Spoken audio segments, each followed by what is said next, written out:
Well, there are existing third-party options there, right? And we've seen in poll after poll that something like 15 to 20% of America want nothing to do with this Hillary-Trump matchup.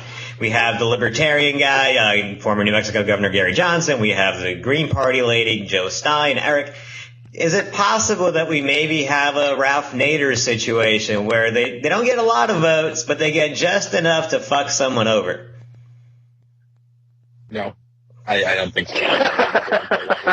Simply no, because of Ralph Nader. No, but there's too much of a spotlight on Clinton and Trump to even try to run a campaign. It would be pointless. No, there are polls. We have seen polls where Gary Johnson is in actual double digits, which we haven't seen from a third party since Ross Perot. And look, Ross Perot did happen. He did change the face of that election, did cost the Republicans the White House. It's not that out of the question. Josh, do you think that maybe these two combined to really screw over one of these candidates? And which candidate would that be, by the way? That is the more interesting question. Again, if the level of Never Trump and Bernie or Bust continues unabated through the conventions, which I do think that people will fall in line. I mean, I've already seen people doing the old thing where they go, take the Democrat and put him as the VP for the Republican, and boom, we win. So that it's the stages of political grieving, I think. If it does stay, though, if it doesn't, if not enough people fall in line on either side, it's possible that someone like Johnson might. I don't think Jill Stein would have that great of a run. Not as much as Johnson. Again, just because she's less known. The Libertarian Party's actually had a televised debate. I mean, it was on Fox Business, but it was on TV. So I feel like that would happen. What would be interesting, though, is I do think that it would pull it would pull a lot of independent-minded people who like the idea of non-intervention, like the idea, it depends on how Johnson will sell his taxation is theft belief. If he says it like that, it won't really, I think, help anybody. But if he talks about, reducing government and, putting people in charge of their money and their future, that might pull some of the Bernie folks in. So I would say that the one who stands to lose most would be Clinton, because if you're drawn to Trump, it's because you're drawn to an authoritarian. And for all his flaws, Johnson is not that. Peter, how big do you think the third-party candidates will be in this election?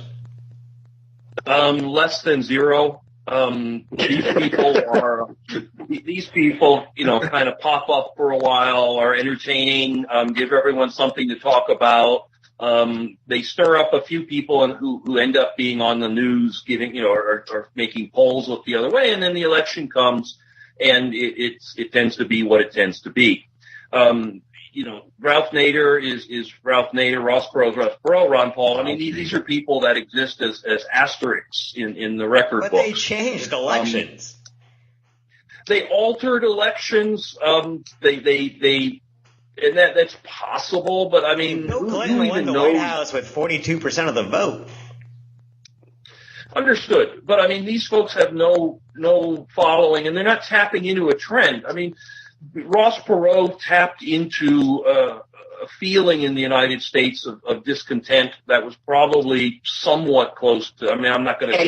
And he got a Trump bump too, because he was entertaining, so people put him on TV all the time. Yeah, that's part of the reason why he's one of the most well-known. And so he was there as an entertainment thing. He tapped into some anger the way Ron Paul did. But again, we're talking about two giant poles of gravity in this election, Trump and Clinton.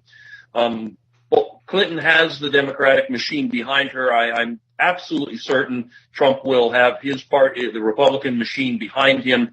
You've got the mass media now who has no tolerance for anything other than headlines. I just can't see a third party playing any significant role, certainly not this late in the game. Guys, wait. Hear me out. Gilmore Chafee 2016, third party ticket. Gilmore Mattis.